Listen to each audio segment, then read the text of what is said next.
Matteo, Ciao. allora, nuove etichette, nuovo enologo, un sacco di cose nuove qui a Tenimenti Leone, a distanza di poco tempo io ho trovato un sacco di cose Sì, diverse. abbiamo inaugurato le 3 nuove etichette, le abbiamo presentate al Vinitaly, poi in realtà le abbiamo fatto riposare un pochettino in bottiglia e siamo sul mercato da maggio e abbiamo quindi i 3. Noi collaboriamo con Mercurio già da un annetto, ma queste qua sono più di un anno, ma queste qua sono le prime etichette che escono con tutto il progetto gestito con questa nostra nuova identità. Poi in realtà non è cambiato molto, le vigne sono quelle, la filosofia di essere territoriali e fedeli alle varietà è quella.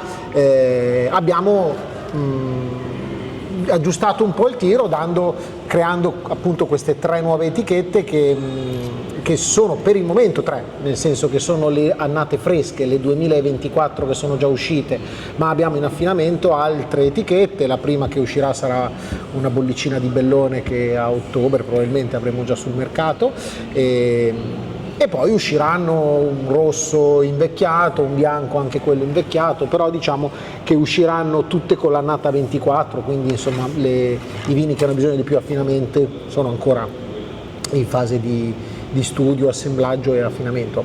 Però diciamo che dietro l'azienda si vede proprio c'è questa necessità di affermare un'identità territoriale assolutamente molto forte, non a caso i nomi che avete scelto non dicono Roma, dicono contenuti che hanno a che fare con Roma. Esatto, nel senso che con Roma e anche proprio con il nostro territorio dei castelli, di Lanuvio e dei laghi vulcanici dei castelli in queste 3 etichette. Diciamo che in realtà fare un vino che abbia un'identità forte, uno stretto legame col territorio, un'unicità, in questo momento per noi è la cosa importante, fondamentale, in questo momento anche storico che sta attraversando il mondo del vino, in cui non è più un gusto che va ricercato, ma un'identità, un legame stretto col territorio che crea unicità poi nel gusto che il vino ha. E noi in questo senso abbiamo sia delle etichette che parlano del lago di Nemi, delle navi dell'imperatore Caligola, di Aspi, del tempio di Giunone Sospita di Lanuvio, no? Uno dei templi più importanti della precristianità romana.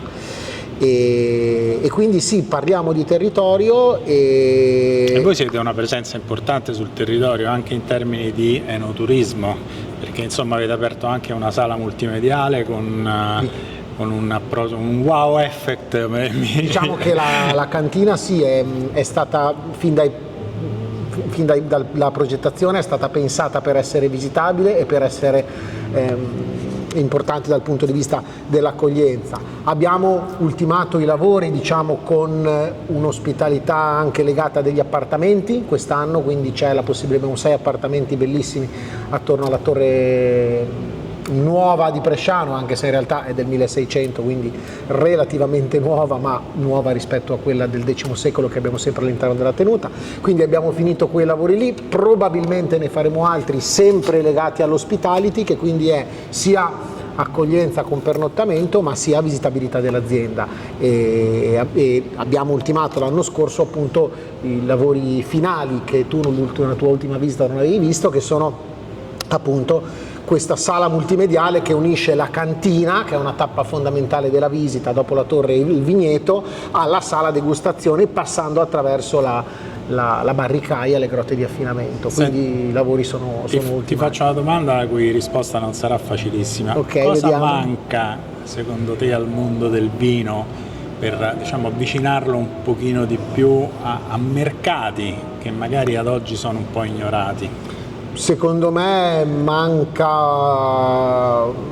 in realtà non è che manchi qualcosa, bisogna sfruttare meglio quello che il vino è e ha, nel senso che ci vuole una comunicazione più diretta, cioè si è perso un po' di vista quest'idea che alla fine il vino deve piacere ed essere gradevole nella bevuta, essere facile da bere, questo deve essere, e quindi ritornare un po' a quella cosa lì, a una dimensione del vino intesa come semplicità, immediatezza, no?